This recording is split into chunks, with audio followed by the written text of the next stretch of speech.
Welcome to the Analytics Engineering Podcast, featuring conversations with practitioners inventing the future of analytics engineering. On this episode, I speak with Eric Avedon. Eric is a journalist at TechTarget who's interviewed me a couple times, and today I got to flip the script and interview him. Eric spends a lot of time with different vendors in the space and has a very broad view of what's going on. We talk about AI and analytics and how mature these features really are today, data quality and its importance, the AI strategies of the data platforms, the modern data stack, and a lot more. I always enjoy getting a bird's eye view from someone who spends all of their time keeping up with the developments in the space, and I had a lot of fun in this conversation. Plus, partway through, you can hear me reacting to a nearby earthquake. Definitely not our typical fare. This was a fun one. Without further ado, let's get into it.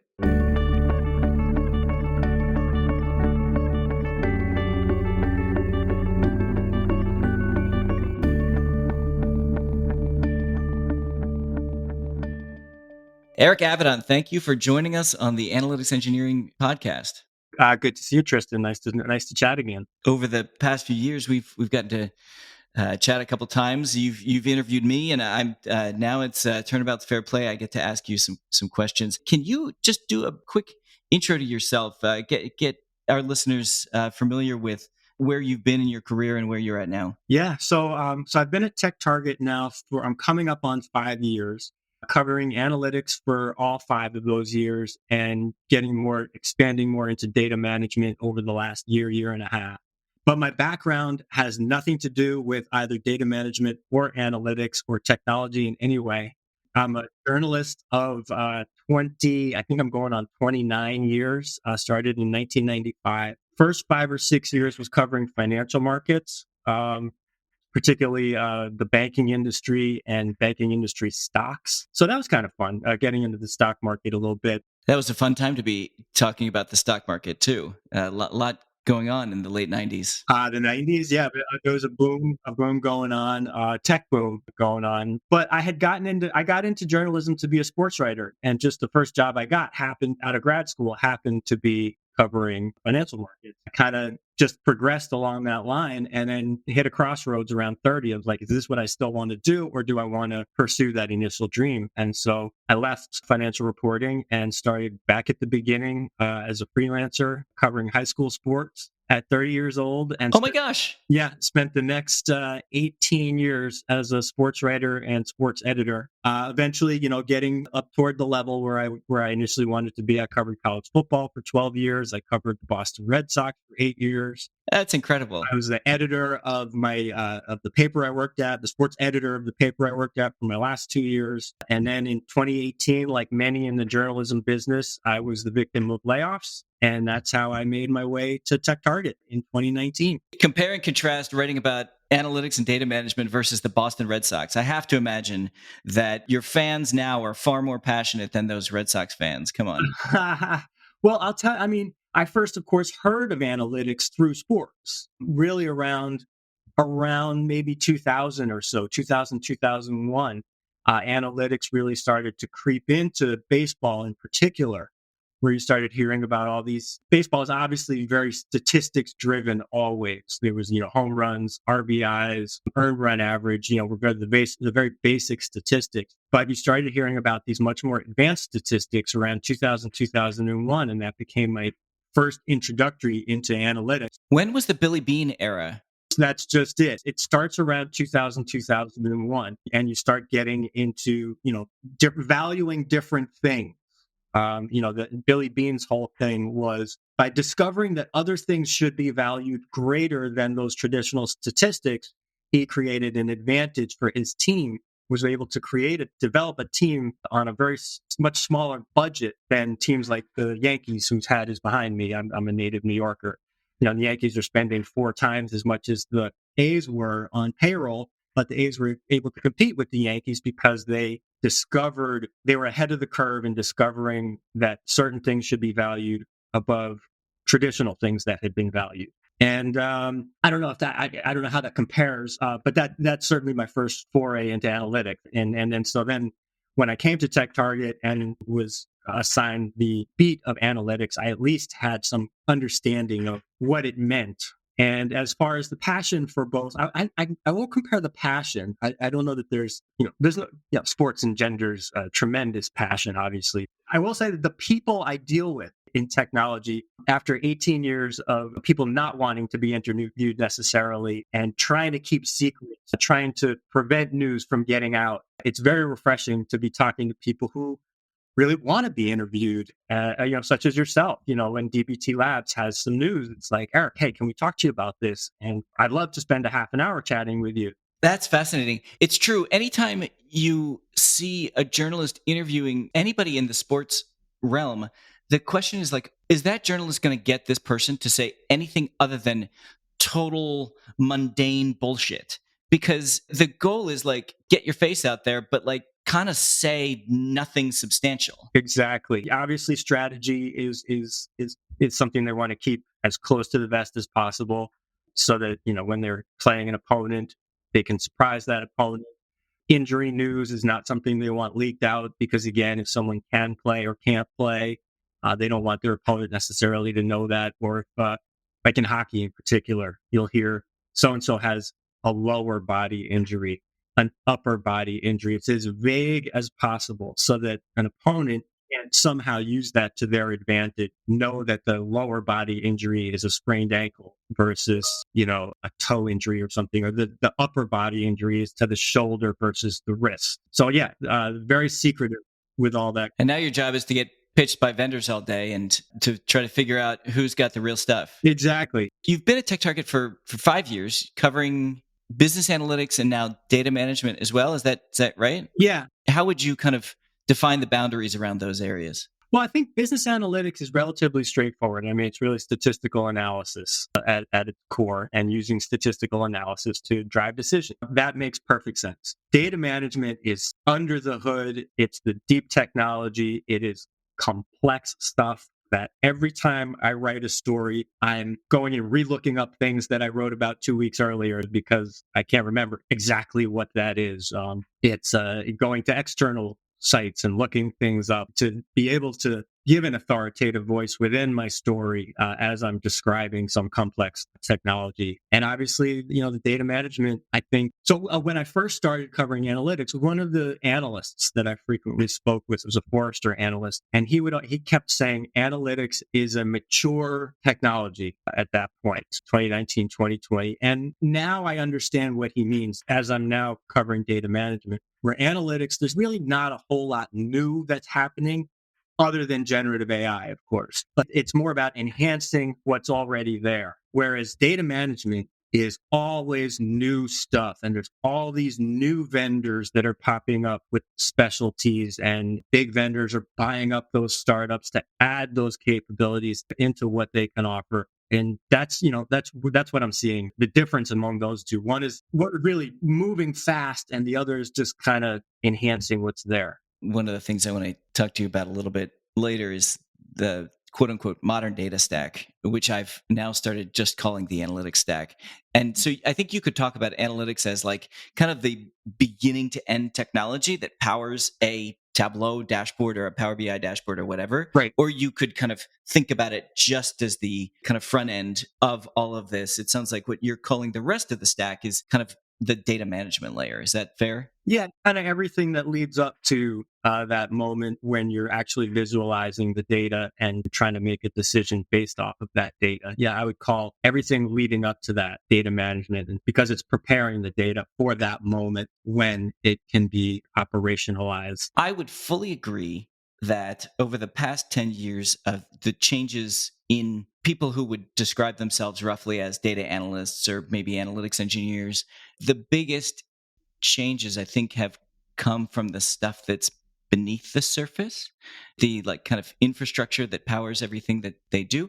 But there are these interesting trends in the kind of front end of the stack as well. And even just something as, it seems pretty mundane to say it now, but Microsoft 10 years ago did not have a very mature analytics product. Right. I mean, certainly Excel kind of rules that part of the universe, but Power BI, the rise of Power BI is a story that's played out over the past 10 years. Yeah. There's also smaller vendors like Hex. There certainly like Looker became a thing over the past decade or so. Certainly. But it does feel like it's a more sleepy part of the world. What in your coverage of this area, like what do you think the main storylines are? Like what do you think has the chance to break out from here? So let's say 2019 is where I really begin. And embedded analytics is something that I was just, starting to hear about. That embedded analytics has really become much more common.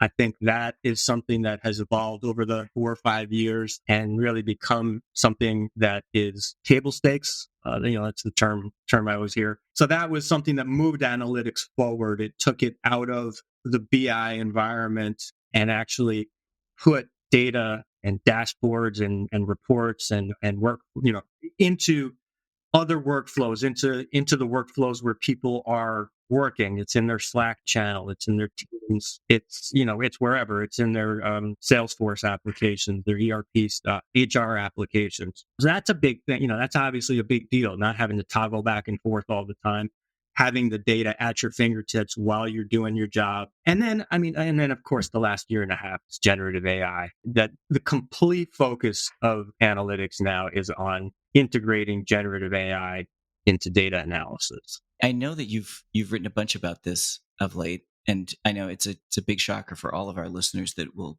talk about generative AI. Can't believe that that's a topic.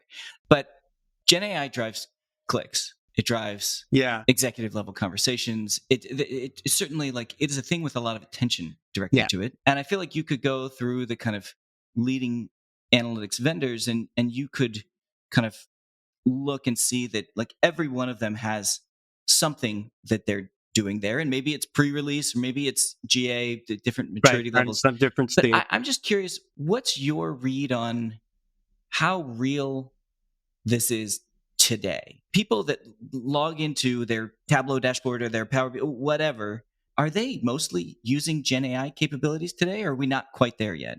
So I'm not a user myself. I'm not in those systems. What I hear, for the most part, is that it's largely still theoretical. There are some tools that are starting to trickle out now, I would say over the last 3 months.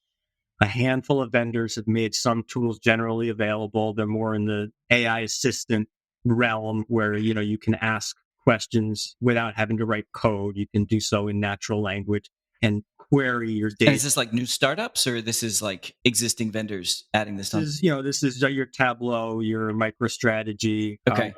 Domo. Those are three that come to mind that have released some AI assistant capabilities. Microsoft has its copilots that it's putting into everything. AWS has Q, which I think is generally available in some tools, and Google had Duet, which I think was strictly an AI assistant like that, but Duet was then rolled into Gemini, and so those things I don't know. I don't think are GA yet, but I know Tableau has one Gen AI tool that's GA and one that's now in beta testing.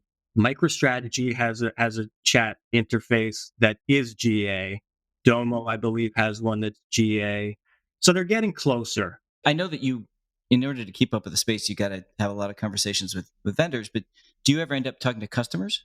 Rarely. So when I travel, I do, but I haven't traveled a whole lot since the pandemic. Now a lot of conferences have virtual components, and so it's easy to cover them virtually. I do have some travel coming up, but that's really where you're able to talk to the customers, because otherwise the vendors here's where the vendors are like a sports franchise and they'll provide you a customer they want you to talk to. That customer is really having success with vendor X's platform. So, hey, it'll make us look good if you talk to this customer. But when it comes to Gen AI, I have not really been talking to too many customers yet. Yes, right. So it's more secondhand. It's maybe some analysts will tell me because they're obviously talking to customers all the time, to users all the time. So I'm getting it secondhand from the analysts for the most part. Yeah, that kind of mirrors my experiences too. I feel like there is the question of, are data practitioners building pipelines that power Gen AI? And I think the answer to that is actually definitely yes. We did a survey we call the State of Analytics Engineering. We just released it, and gosh, I can't remember the number off the top of my head, but it was some shocking. It was like 50% of all data practitioners surveyed were either currently powering Gen AI capabilities with their pipelines, or they have like active projects in the work where Yep. that will be true. So I think that is definitely happening. Yeah, I'm hearing the same thing. But then there's the other side of like, okay, great, love it.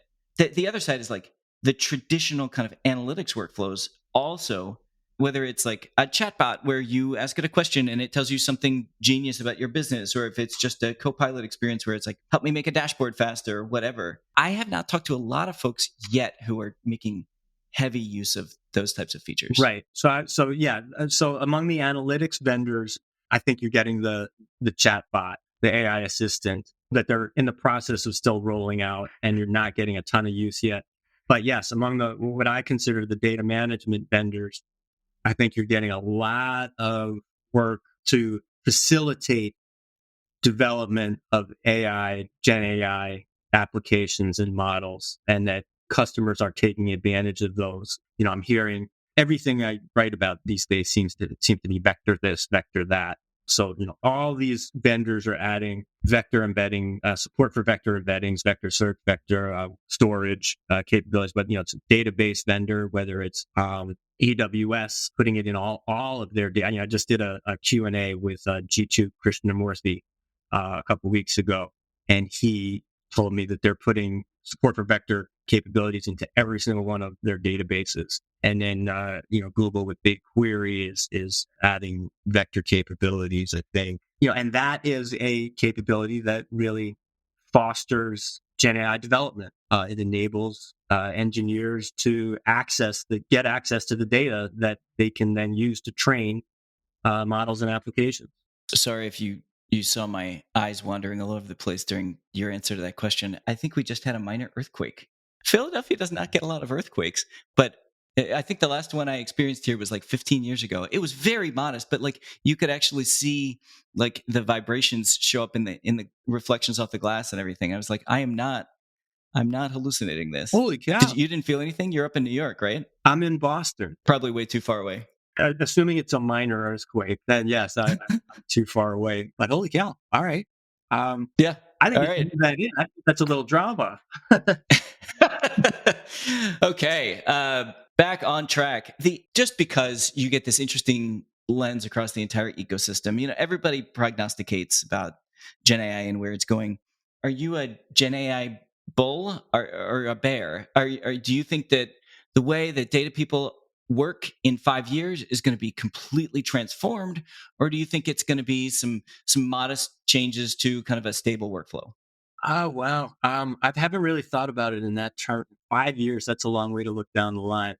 In 1 year, probably I would say not that big a difference. 5 years, I don't know if I can project that far. I think vendors have to get a handle on accuracy before Gen AI can really be everywhere. Yeah. So this is a thing you've written a lot about. Yeah. So accuracy is a big issue. That's one of the reasons when I talk to vendors, I'll ask them, they will have introduced some capability a year ago that's still in, preview a year later or 6 or 9 months later. And that's obviously not a typical release cycle. A typical release cycle is maybe you release something in preview and then 3 months later it's GA. And I asked them, why? What's taking so long? And it's about accuracy. It's about making sure that when someone asks a question of their data, they're not getting incorrect answers, or at least, they're meeting a certain threshold where a certain percentage, at least a certain percentage of outputs are accurate. And they're still not quite there very often. And so they're really working to ensure that accuracy. So I don't think you can see an explosion of Gen AI until that accuracy issue is addressed and overcome. Because otherwise, people are going to be making bad decisions based on incorrect outputs that maybe are close enough that they fool somebody. It's one thing if you ask a bot a question and it comes back with some ridiculous answer, and you're just like, okay, right, that has nothing to do with what I just asked. Yeah, the subtly wrong answers are It's the another tricky thing, ones. exactly. If it's a subtly wrong answer and the end user doesn't take, maybe they're in a hurry, maybe they have a deadline. They're, I mean, I'm on deadlines all the time. I have to get stuff done.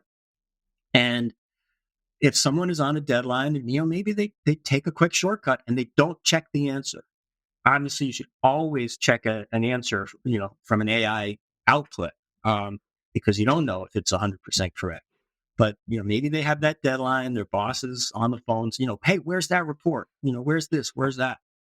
And they don't check it, and they deliver it to their boss. Their boss sends it up the line. Organization makes some decision, and it's based on a subtly incorrect output, and it all of a sudden costs them, $100,000 or more. Some could be catastrophic, but probably not. But cost them something or embarrasses them in some way. So yeah, I think until you get a handle on that, it can't go too far. You can almost leave Gen AI aside when you talk about data quality a little bit. Yeah. It's I think it is a big topic right now, even in the kind of traditional analytics world. You've written about this. I'm curious your take here. There's some problems that the data ecosystem over many decades now has made progress on. And there are some problems that it seems like we have not made as much progress on. So, like the ability to store and compute large volumes of data, we've gotten way better at that. Yeah. The ability to kind of scalably build data transformation pipelines on top of that data, like, yeah, we've gotten way better at that. Quality is one of those issues that seems, when we survey folks, we find that like that is their number one issue that they raise their hands and say, like, this is a problem for me today. And I'm curious if you see anything in your kind of coverage of the space that makes you optimistic that this might be one of those problems that actually we kind of, as an industry, solve. Well, I think emphasis. The more you emphasize something, the more it's going to be addressed.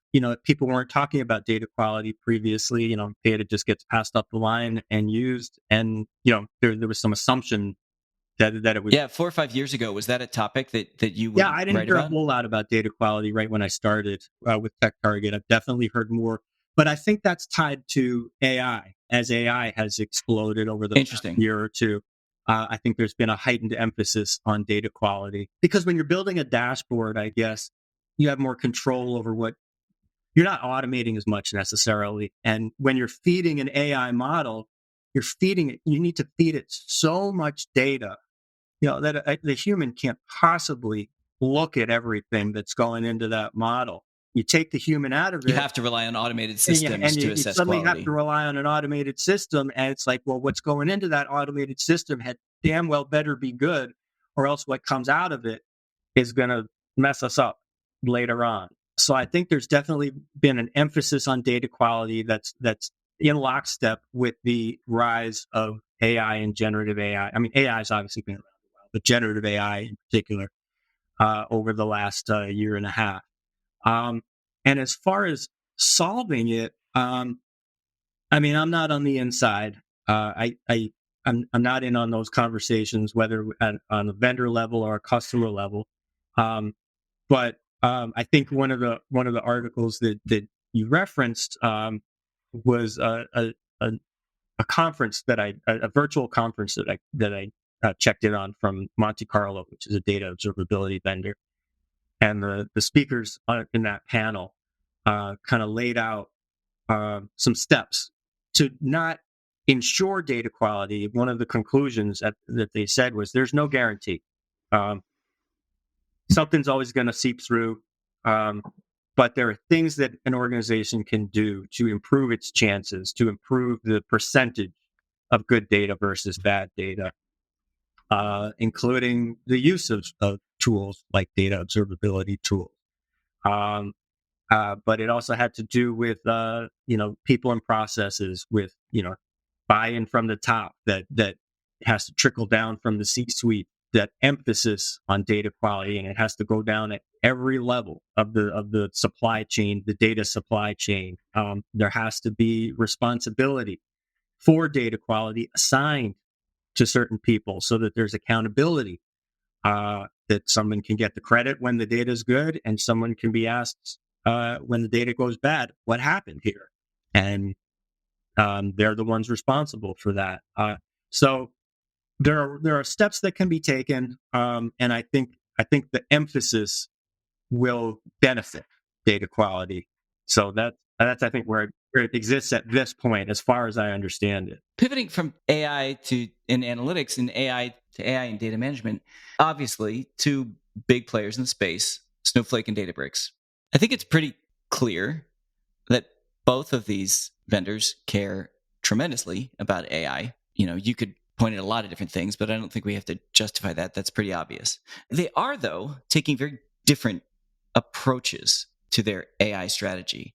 I'm curious if I think you cover both of these vendors. What's your take on the different approaches that they are taking here? I mean, Databricks has just been so aggressive over the past. Let's see. Well, I mean, you go back a year ago and they developed Dolly, so they developed their own LLM. Now they just released a new one, DBRX, I want to say is the name of it, just last week or 2 weeks ago. And when I was talking to them about, well, why the two, they basically said that Dolly was just kind of a proof of concept. Could we do it and take it from there and develop a much more functional one in DBRX? But then they bought Mosaic ML for $1.3 billion. I think that the Mosaic folks developed their new model, right? And the Mosaic folks have been the Mosaic's technology and personnel, to my understanding, are the foundation of what has come since then for Databricks regarding generative AI development capabilities. They have made a few more acquisitions since then, much smaller ones. The kind of things where they don't release how much they paid for it because it's probably relatively small. But they've been very aggressive about adding capabilities through acquisitions and expertise, the talent acquisition that comes with the acquisition of a company, and creating this environment for customers to build generative AI applications. I think Snowflake has been more reserved. However, they too made an acquisition, and I'm blanking on the name of it, about 9 months ago. And Neva. And the founder of Neva is now Snowflake's new CEO, after Frank Slootman stepped down a month ago, I think it was. Pretty clear signal of the company's level of interest in AI. Exactly. It signifies what Snowflake is emphasizing now at this point. So I think you will, going forward, you will see a lot more aggressiveness from Snowflake as well as it relates to AI. I think that the decisions on how to relate to the model that you host are very interesting. So I have to admit that I have not been as deep in the weeds in these developments as I would like, and I'd love to kind of spend some more time getting my hands dirty. But my understanding is that Databricks has made a decision to develop their own models internally, and Snowflake is developing partnerships with the industry-leading open source, or actually, I guess not exclusively open source, but the industry-leading researchers building models today. I don't honestly have an opinion on which of those approaches is the right approach, but they're notably different. Yeah, I think Databricks is also integrating with, I know that they formed an integration with Mistral. Got it. A couple weeks ago. But that is only Mistral's open source model. So Mistral okay. has some closed source as well. And Databricks did not integrate with the closed source model. Whereas I think Mistral, like in within 3 weeks, went Microsoft, Databricks, Snowflake, integrating with each of the three. And I think that the Microsoft and Snowflake integrations are more full-fledged, whereas the Databricks one is just with the open source one. Yeah, it is a different approach. I mean, Databricks, I think, is providing foundation models on its own to some degree, whereas Snowflake is, at least as of this point, is not yet. Although I want to say, I did a Q&A, I wish I could remember his name, with one of their execs, and he said that they do have plans to develop their own LLM. I would say I'm 90% sure that that's what he said. There's this whole debate that happens in the Substack and podcast space of where is the strategic advantage going to come from in AI? Is it at the model layer? Is it at the infra layer? Da, da, da, da. I feel like the thing that we really need the folks like Microsoft and Google and Databricks and Snowflake to be, and obviously Amazon, to be really good at is making the underlying capabilities accessible. And I think ultimately the race is not going to be won by some incremental points on the MMLU benchmark. It is going to be won by, can you really make this integrated into the larger kind of data workflows? It is still a fairly small set of data practitioners that know how to today use these capabilities in their own work.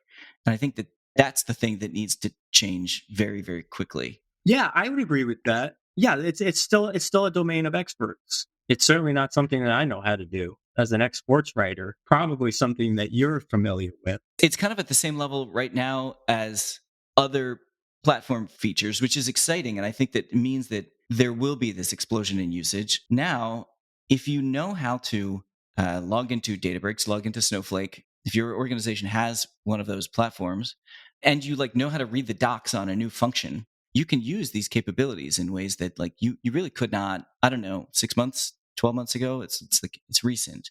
To me, I think that that's very exciting. Okay, last topic for you, the modern data stack. This is a term that got very popular probably right at the beginning of your coverage of the space, and it was kind of, there was an explosion of usage and interest in this term as VC funded data companies kind of grew out of the woodwork in the 2020 through 2022 time period. I wrote a post a couple months ago about how I feel like this term is like not that useful anymore. It was really used to describe analytics technology that was built for the cloud era. And now everything is built for the cloud. And if you were pre-cloud, you've kind of since adapted. Anyway, I'm curious whether you still see this term being used. Do you find it relevant? What do you think about that trend kind of beginning to end? I don't hear it very much, but I think when someone talks about the modern data stack, I think they're just talking, they're talking about the different, the layers that have to go from data ingestion through analysis, whether it's an integration tool, a preparation tool of some kind, an observability tool, they're parts of the data ecosystem that ultimately result in someone being able to make a decision. That to me, that's all that a data stack means. It's just that it's some part of the ecosystem that eventually leads to the analytics, the moment of observing data or looking at data and making a decision based off of it. There's this kind of trend in the space that people have been predicting for a couple years now and is maybe starting to be seen play out, but kind of a consolidation story. So larger vendors are getting more acquisitive. It seems like different platforms have a different propensity to buy versus build versus partner. I'm curious if you have a take on, is this space going to continue to be acquisitive and there's going to be a couple platforms that kind of rule everything, or if the kind of profusion of lots of smaller vendors is persistent trait? Well, I think the smaller vendors, they're the ones who advance the technology. They're the innovators, and then they get bought up by whether it's a Databricks buying somebody or somebody else. So I don't know. I don't necessarily. Here's where my lack of technological know-how. Like I don't know why it would be better to have all your tools, whether integration, ingestion, whether that be from one vendor or as long as you can seamlessly integrate, whether you take your ingestion piece from vendor X, your integration piece from vendor Y, your analytics from Tableau or Click or Power BI, which is better, which is more advantageous. I mean, I understand the fear of vendor lock-in obviously is an issue for many. If you're an AWS house, is it disadvantageous to have everything from AWS or Google or Microsoft? Conversely, I don't know. I don't know the subtle advantages or disadvantages beyond fear of vendor lock-in. Maybe it's a little more costly, I would assume, if you're piecing together from different vendors. Whereas if you're doing everything from the same vendor, you're going to bundle something and it'll be more cost effective. mean, I guess those are some things to weigh, but beyond that, I don't know what the advantage of one over the other is. Eric, I really appreciate you. We always close the podcast by asking what you hope to be true of the data ecosystem in 5 years. This is totally wild. You can say anything. I hope that all the stuff I've been writing about isn't BS. that I haven't wasted my time covering all this stuff, and that readers haven't wasted their time reading about it, and that vendors haven't wasted people's time promising it, and that it actually comes to fruition. So this nascent stuff that we're all excited about, you want to see it become a real thing. I want to see it become a reality because, I mean, one of the things you hear, or one of the statistics that I've heard is that in organizations, 25% of people use analytics as part of their job, and that it's been stuck there for 2 decades or so, maybe even more, maybe going back to the late 90s. And that Gen AI, the natural language processing capabilities promised by Gen AI, can really break through that. You know, maybe it's not going to be 100%, but over 50, maybe 75% of people all of a sudden don't have to know code. They don't have to have extensive data literacy training and can use analytics because they can simply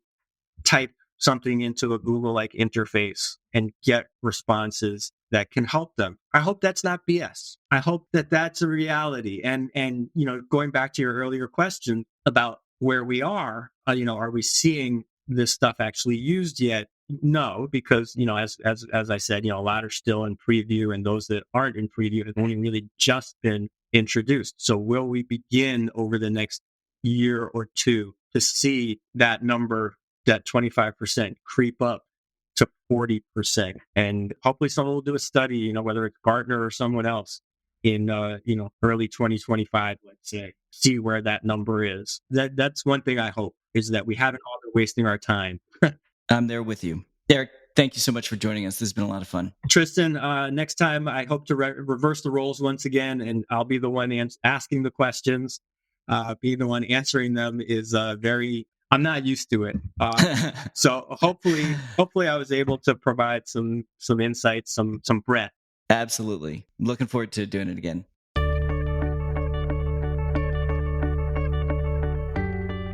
The Analytics Engineering Podcast is sponsored by DBT Labs. I'm your host, Tristan Handy. Email us at podcast@dbtlabs.com with comments and guest suggestions. Our producers are Jeff Fox and Dan Poppy. If you enjoyed the show, drop us a review or share with a friend. Thanks for listening.